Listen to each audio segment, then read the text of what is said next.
Hello friends, welcome in my YouTube channel gun point पे knowledge. तो आज हम देखेंगे पंजाब और सिंध बैंक में किस तरीके से आप अपना जॉइंट अकाउंट ओपन करा सकते हैं।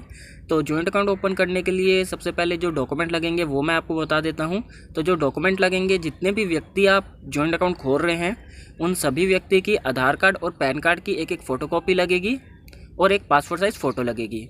तो अब आइए देखते हैं कैसे आप फॉर्म लेंगे। तो सबसे पहले आपको पंजाब और सिंध बैंक में किसी भी ब्रांच में जाना है और आपको सिर्फ इतना बोलना है कि हमें जॉइंट अकाउंट के लिए एक फ़ॉर्म चाहिए, तो वो आपको फॉर्म दे देंगे। इस जॉइंट अकाउंट के फॉर्म में आपको 2 CIF शीट्स मिल जाएंगी, जैसे कि आप स्क्रीन पे देख पा रहे हैं। इसी को हम CIF शीट बोलते हैं। इसके जैसी 2 मिल जाएगी, मैं आपको स्क्रीन पे दिखा देता हूँ। जैसे कि ये एक शीट्स होगी एक, और ठीक इसी की जैसी दूसरी शीट्स होती हैं एक ऐसी। ठीक है, अब इसके जैसी आपको 2 शीट्स मिल जाएंगी। तो इसमें क्या करना है, आपको एक शीट्स में आपको अपनी डिटेल भरनी है पूरी, और दूसरे शीट में आपको अपने पार्टनर की डिटेल भरनी है। जो आपके साथ जॉइंट अकाउंट ओपन करा रहा है उस व्यक्ति की डिटेल पूरी आ जाएगी। ओके, तो आपको एक में अपनी भरनी है और एक में अपने पार्टनर की डिटेल भरनी है। तो अब आइए देख लेते हैं किस तरीके से फॉर्म को भरना है। ठीक है, तो सबसे पहले यहाँ पे आपसे डेट मांगी जा रही है, तो आपको डेट उस दिन की डालनी है जिस दिन आप फॉर्म को सबमिट करने जा रहे हैं ब्रांच में। ओके, और यहाँ पे आपका आएगा ब्रांच नेम। तो ब्रांच नेम वो ब्रांच नेम आएगी जहाँ पे आप अपना अकाउंट जॉइंट अकाउंट ओपन कराने जा रहे हैं। जिस भी ब्रांच में जा रहे हैं वही ब्रांच का नाम लिखना है, जैसे कि मैंने लिख दिया है। और अब यहाँ पे आपसे ब्रांच कोड पूछा जा रहा है, तो ब्रांच कोड अगर आपको पता है तो डाल दीजिएगा, वरना इसे छोड़ दीजिएगा, ब्रांच वाले खुद फिल कर लेंगे। अब यहाँ पे पूछा जा रहा है एप्लीकेशन टाइप। तो एप्लीकेशन टाइप में आपको न्यू पे टिक करना है, क्योंकि हम न्यू अकाउंट ओपन कर रहे हैं इसलिए। अब अकाउंट टाइप में आपको नॉर्मल पे टिक करना है। अब आइए नीचे चलते हैं। यहाँ पे पर्सनल डिटेल्स मांगी जा रही है, तो यहाँ पे सबसे पहले आपको अपनी डिटेल्स भरनी है। तो सब कुछ आपको अपना ही डालना है, अपने सेकंड पार्टनर का कुछ भी मत डालना है। ओके, सबसे पहले नाम पूछा जा रहा है, तो आपको यहाँ पे अपना नाम लिख देना है। अगर आपका कोई मिडिल नेम है तो यहाँ पे डालना है, और अगर नहीं है तो आपको अपना सरनेम जो भी आपकी कास्ट है वो यहाँ पे डाल देनी है। ओके, तो मैडल नेम पूछा जा रहा है। मैडल नेम इतना ज़रूरी नहीं है, तो इसे हम स्किप कर देंगे। अब यहाँ पे डेट ऑफ बर्थ पूछी जा रही है, तो सबसे पहले आपको डेट लिख देनी है, फिर मंथ लिख देना है, फिर ईयर। ओके, तो आपको अपनी पूरी डेट ऑफ बर्थ लिख देनी है। अब यहाँ पे जेंडर पूछा जा रहा है। अगर आप लड़के हैं तो मेल पे टिक कर दीजिए, लड़की हैं तो फीमेल पे टिक कर दीजिए। अब पूछा जा रहा है कि आपकी शादी हो चुकी है या नहीं। तो यहाँ अगर आपकी शादी हो चुकी है तो यहाँ पे मैरिड पे टिक करना है, और अगर अभी आपकी शादी नहीं हुई है तो अनमैरिड पे टिक करना है, और अगर आपका डिवोर्स हो चुका है तो अदर पे टिक कर देना है। अब यहाँ पे पूछा जा रहा है name of the father, mother या स्पाउस। तो देखो, अगर आपकी शादी हो चुकी है तो आपको अपनी पति या पत्नी का नाम लिखना है, और अगर आपकी शादी नहीं हुई है तो मम्मी या पापा का नाम लिख सकते हो। ओके, तो मान लीजिए शादी नहीं हुई है तो यहाँ पे आप अपने पापा का नाम लिख देंगे। उनका अगर कोई मिडिल नेम है तो मिडिल नेम लिखना है, वरना आपको यहाँ पे अपना सरनेम लिख देना है। ओके, अब यहाँ पे पूछा जा रहा है नंबर ऑफ डिपेंडेंट्स। बोले तो आपकी फैमिली में कितने मेंबर हैं, तो यहाँ पे आपको जितने भी मेंबर हैं वो लिख देने हैं। अब यहाँ पे इलिटरेट बोले तो अनपढ़। ठीक है, अगर आप पढ़े लिखे हैं तो यहाँ पे आपको नो पे टिक करना है। अगर आपको सब कुछ पढ़ना लिखना आता है, क्लियर आपको आता है सब कुछ पढ़ना लिखना, तो आपको नो पे टिक करना है। और अगर आप अनपढ़ हैं तो यहाँ पे आपको यस पे टिक कर देना है। ओके, अब यहाँ पे बोल रहे हैं नेम ऑफ द गार्जियन। तो यहाँ पे आपको अगर आप 18 साल से छोटे हैं तो ही यहाँ पे आपको फिल करना है। अगर आप 18 साल से बड़े हैं तो यहाँ पे आपको कुछ भी नहीं करना। ओके, अब यहाँ पे पूछा जा रहा है नेशनैलिटी। नेशनैलिटी आपको यहाँ पे इन इंडिया पे टिक कर देना है, और कंट्री नेम पे इंडिया लिख देना है। अब पूछा जा रहा है ऑक्यूपेशन टाइप। ऑक्यूपेशन टाइप क्या होता है, ऑक्यूपेशन बोले तो आप क्या काम करते हैं। ओके, तो अगर आप मान लीजिए कोई जॉब करते हैं, नौकरी वगैरह करते हैं, तो यहाँ पे आपको क्या करना है, प्राइवेट। अगर मान लीजिए कोई प्राइवेट जॉब करते हैं तो प्राइवेट पे टिक कर देना, कोई पब्लिक जॉब करते हैं तो पब्लिक पे टिक कर देना, और अगर कोई आपकी गवर्नमेंट जॉब है तो यहाँ पे गवर्नमेंट सेक्टर पे टिक कर देना है। ओके, लेकिन अगर आप कोई जॉब वगैरह नहीं करते, आप अपना काम करते हैं, मान लीजिए आप फेरी लगाते हैं, या आपकी कोई दुकान है, या आप कोई लक्कड़ का काम करते हैं, लोहे का काम करते हैं, मतलब अगर ऐसा कोई भी काम है जो आप खुद करते हैं, सेल्फ एम्प्लॉयड हैं, तो यहाँ पे आपको क्या सेल्फ एम्प्लॉयड पे टिक कर देना है। और अगर आप स्टूडेंट हैं तो स्टूडेंट पे टिक कर देना है, हाउस वाइफ है तो हाउस वाइफ पे, रिटायर पर्सन है तो रिटायर पर्सन पे, मतलब जैसे भी आपकी काम करते हैं वैसे ही अपना फिल कर देना है। ओके, अब यहाँ पे पूछा जा रहा है मंथली इनकम। तो मंथली इनकम में क्या करना है, आपको जितने भी आप महीने में कमा लेते हैं वो बता देना है। 1000, 2000, 10,000, 20,000, 1,00,000, जो भी आपकी सैलरी है महीने की वो यहाँ पे लिख देनी है। और यहाँ पे रिलीजन पूछा जा रहा है। रिलीजन बोले तो आपका क्या धर्म है, तो मान लीजिए जो भी आपका धर्म है वो लिख देना है। मेरा हिंदू धर्म है तो मैंने हिंदू कर दिया है। अगर आप मुस्लिम धर्म से तो मुस्लिम पे टिक कर सकते हैं, क्रिश्चियन है तो क्रिश्चियन से, सिख हैं तो सिख से। ओके, तो जो भी आपका धर्म है उस पर टिक कर सकते हैं। आप यहाँ पे पूछा जा रहा है कैटेगरी, तो मैं जर्नल हूँ तो मैंने जर्नल पे टिक कर दिया है। अगर आप ओबीसी हैं, एससी हैं, एसटी हैं, कोई भी कुछ भी आपके है तो यहाँ पे आप अपने हिसाब से फिल कर लीजिएगा। अब यहाँ पे पूछा जा रहा है person with disability. Person with disability, इसमें क्या है कि मान लीजिए अगर आप अपंग हैं, बोले तो आपके हाथ में दिक्कत है, पैर में दिक्कत है, या आप ब्लाइंड है, दिखता नहीं है, आपको सुनता नहीं है, बोल नहीं पाते हैं, अगर ऐसी कोई भी प्रॉब्लम है तो आपको येस पे टिक करना है, अदरवाइज आपको नो पे ही टिक करना है। अगर आप पूरे फिट हैं, कोई दिक्कत नहीं है, तो आपको नो पे ही टिक करना है, येस पे बिल्कुल भी मत टिक कीजिएगा। ओके, अब यहाँ पे पूछा जा रहा है एजुकेशन क्वालिफिकेशन।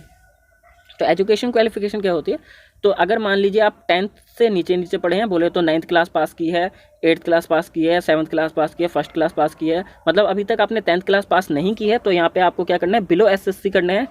और अगर आपने 10th क्लास पास कर ली है तो एसएससी पे टिक कर देना है। और अगर आपने 12th क्लास पास कर ली है तो यहाँ पे एचएससी में टिक कर देना। और अगर आप ग्रेजुएट हो चुके हैं तो ग्रेजुएट पे, पोस्ट ग्रेजुएट हो चुके हैं तो पोस्ट ग्रेजुएट पे, तो जैसे भी आपकी क्वालिफिकेशन है वैसे आपको बता देना है। अब यहाँ पे पूछा जा रहा है ऑर्गेनाइजेशन नेम, तो इसे आप छोड़ देना, इसमें ज़्यादा कुछ नहीं करना है। अब यहाँ पे please tick the application box, तो यहाँ पे आपको नन पे ही टिक करना है और किसी पे भी टिक मत कीजिएगा। अब प्लेस या सिटी ऑफ बर्थ, बोले तो कहाँ पे आपका जन्म हुआ है तो वो आपको बता देना है। यहाँ पे मान लीजिए जो भी आपका जन्म स्थल है, बोले तो जैसा भी है वो यहाँ पे प्लेस बता देनी है। ओके, और यहाँ पे आपको येस पे टिक कर देना है, नो पे टिक मत कीजिएगा। यहाँ पे सिर्फ इतना ही पूछा जा रहा है, क्या आप इंडिया के अलावा और कहीं टैक्स तो पे नहीं करते हैं, तो जी हाँ, हम इंडिया के अलावा और कहीं टैक्स पे नहीं करते हैं, तो इसलिए आपको यहाँ पे येस लिख देना है। अब यहाँ पे पूछा जा रहा है पैन कार्ड या पैन कार्ड नंबर, तो यहाँ पे अपना पूरा कंप्लीट पैन कार्ड का नंबर लिख देना है। यहाँ पे कॉन्टैक्ट डिटेल, तो आपको यहाँ पे अपना मोबाइल नंबर दे देना है। कॉन्टैक्ट डिटेल में आपको मोबाइल नंबर दे देना। मोबाइल नंबर सिर्फ और सिर्फ आपको अपना देना है, किसी और का मोबाइल नंबर बिल्कुल भी मत दीजिएगा। ओके, फर्स्ट में आपको अपना मोबाइल नंबर दे देना है, और दूसरे में अगर आपका कोई दूसरा मोबाइल नंबर है तो दीजिएगा, अगर नहीं है तो मत दीजिएगा। ठीक है, तो यहाँ पे आपको मोबाइल नंबर दे देना है। और यहाँ पे आपसे ईमेल आईडी पूछी जा रही है, ईमेल आईडी भी आपको अपनी ही देनी है, किसी और की मत दीजिएगा। ईमेल आईडी अगर आपकी है तो अच्छी बात है, नहीं है तो आप बना लीजिए। अब यहाँ पे प्रूफ ऑफ आइडेंटिटी और एड्रेस, तो एड्रेस प्रूफ वगैरह देना है। तो आधार कार्ड पे मैंने टिक किया, क्योंकि आधार कार्ड जो है सबके पास इजीली अवेलेबल होता है, सबके पास होता ही होता है। तो यहाँ पे आपको आधार कार्ड के ऊपर टिक कर देना, और डॉक्यूमेंट नंबर के ऊपर आपको आधार कार्ड का पूरा कंप्लीट नंबर लिख देना है।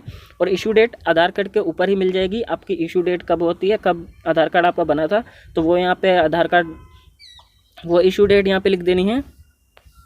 अब यहाँ पे आपसे आपका एड्रेस पूछा जा रहा है, जो भी आपका कंप्लीट एड्रेस है वो लिख दीजिएगा। एड्रेस लिखना इसलिए ज़रूरी है क्योंकि मान लीजिए कोई चीज़ वगैरह आती है, पासबुक, पैन कार्ड या कोई मतलब बैंक से रिलेटेड कोई भी चीज़ आती है, तो आपके एड्रेस पे कंप्लीट आराम से पूछ जाएँ। ठीक है, तो एड्रेस डिटेल में आपको सबसे पहले यहाँ पे करंट पे टिक कर देना है और रेजिडेंट पे। ठीक है, करंट और रेजिडेंट पे इसलिए टिक किया कि अभी जो आप करंट में रह रहे हैं, अभी जहाँ पे रह रहे हैं उसका एड्रेस दे रहे हैं। ओके, तो एड्रेस में आपको वो एड्रेस लिख देना है, पूरा कंप्लीट एड्रेस। और यहाँ पे सिटी या विलेज, जो भी आपकी सिटी या विलेज है, मेरी न्यू दिल्ली है, मैंने न्यू दिल्ली कर दिया, तो जो भी आपकी सिटी है वो लिख देना है। स्टेट बोले तो राज्य जैसे मेरी दिल्ली है, मैं दिल्ली लिख दिया। अगर आपका पंजाब है, हरियाणा है, मुंबई है, जो भी आपका राज्य है वो आप लिख सकते हैं।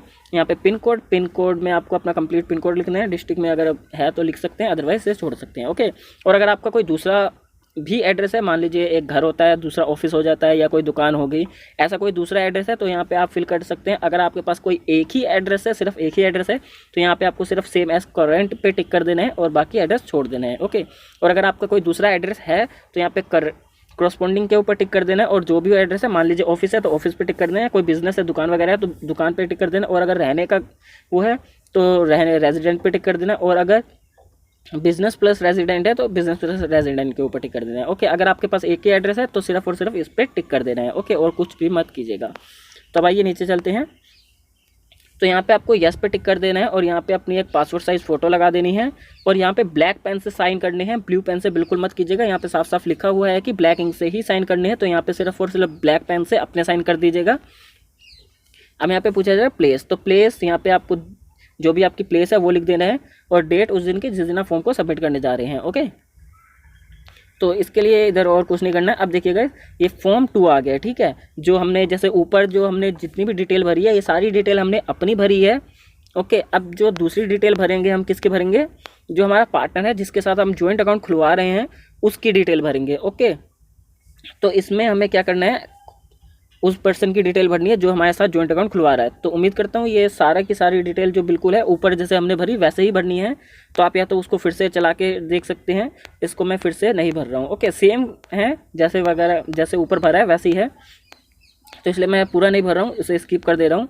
तो अब यहाँ से देख लेते हैं पार्ट 2। ओके, तो यहाँ पे आपको क्या करना है, सबसे पहले यहाँ पे देखिए सेविंग अकाउंट के ऊपर टिक करना है, क्योंकि हम सेविंग अकाउंट ओपन कर रहे हैं, और बाकी ये सब जो है आपको छोड़ देना है, इसमें कुछ भी नहीं करना है। ओके, तो सबसे पहले टाइप ऑफ अकाउंट में आपको सेविंग अकाउंट टिक कर देना है, और मोड ऑफ ऑपरेशन बोले तो किस तरीके से आप चलाना चाहते हैं, तो इसमें आइदर और सर्वाइवर मिल जाता है आपको।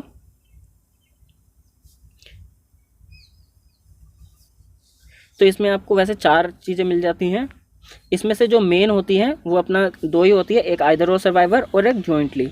ठीक है, तो इन दोनों के बारे में बता देता हूँ, फिर आप खुद डिसाइड कर लीजिएगा आपको किस में अपना जॉइंट अकाउंट ओपन कराना है, किस मोड में आपको अपना जॉइंट अकाउंट ओपन कराना है। तो सबसे पहले मैं आपको आइदर और सर्वाइवर में बता देता हूँ। आइदर और सर्वाइवर में मान लीजिए इसमें जैसे पैसे निकालने होते हैं तो किसी एक दूसरे की व्यक्ति की ज़रूरत नहीं पड़ती है। ओके, मैं एक एग्जाम्पल दे देता हूँ, फिर आपको अच्छे से समझ आ जाएगा। ओके, मान लीजिए एक बंदा दिल्ली में है और एक बंदा है मुंबई में। ओके, और जो दिल्ली में बंदा है वो उसको अभी पैसे की ज़रूरत पड़ गई है, तो वो क्या करता है, दिल्ली में बैंक में जाता है और एक चेक में साइन करता है और पैसे ले लेता है। ठीक है, ये होता है आइदर और सर्वाइवर में। ठीक उसी तरीके से अगर मान लीजिए मुंबई वाले व्यक्ति को ज़रूरत पड़ती है, तो वो मुंबई वाला व्यक्ति बैंक में जाता है, एक चेक पे साइन करता है और उसे पैसे मिल जाते हैं। इधर जो है दोनों ही व्यक्ति को एक दूसरे के साइन की ज़रूरत नहीं पड़ी, एक दूसरे की ज़रूरत नहीं पड़ी। ओके, तो अब आइए जॉइंटली का देख लेते हैं। जो जॉइंटली में क्या होता है, मान लीजिए एक व्यक्ति दिल्ली में है और एक व्यक्ति मुंबई में है।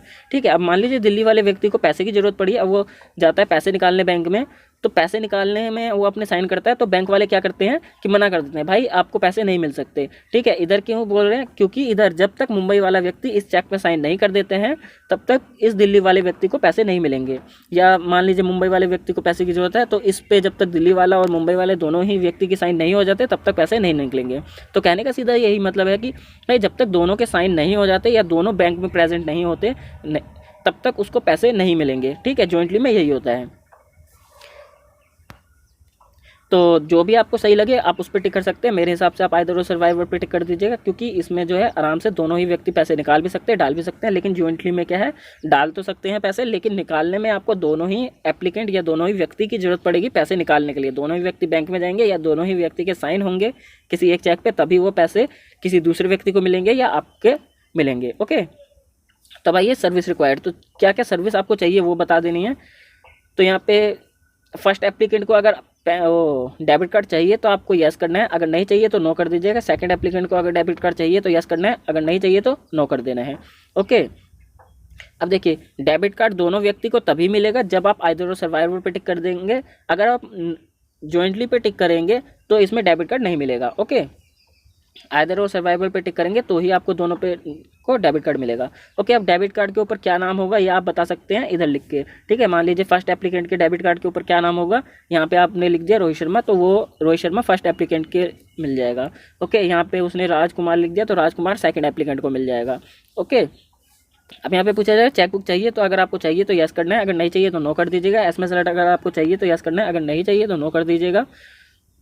यहाँ पे पासबुक अगर आपको चाहिए तो यस करनी है, अगर नहीं चाहिए तो नो कर दीजिएगा। तो बाकी ये phone banking, mobile banking, internet banking अगर आपको चाहिए तो यस करना है, अगर नहीं चाहिए तो नो कर दीजिएगा।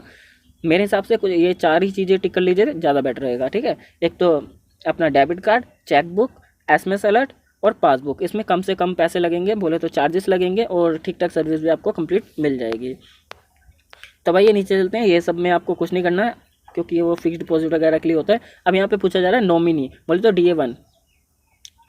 तो यहाँ पे नॉमिनेशन फॉर्म क्या होता है, नॉमिनेशन फॉर्म वो होता है, मान लीजिए आपकी कभी डेथ हो जाती है तो आपकी डेथ के बाद जो आपके अकाउंट में पैसा पड़ा हुआ है वो किस व्यक्ति को देना चाहते हो वो आप बैंक को बताते हो। ठीक है, तो मान लीजिए यहाँ पे आपको क्या करना है, सबसे पहले अपना और आपके जो भी पार्टनर हैं उन दोनों व्यक्तियों के नाम आ जाएंगे, और यहाँ पे ब्रांच का जो भी नाम है वो आ जाएगा। ठीक है, यहाँ पे पार्टनर के नाम आ जाएंगे, ब्रांच का नाम आ जाएगा, और यहाँ पे अगर आप पासबुक में उस पर्सन को शो करना चाहते हैं, नॉमिनी को अगर चाहते हैं कि नॉमिनी का नाम जो है पासबुक में आए तो यहाँ पे टिक करना है। अगर आप नहीं चाहते कि नॉमिनी का नाम पासबुक में आए तो यहाँ पे टिक मत कीजिएगा।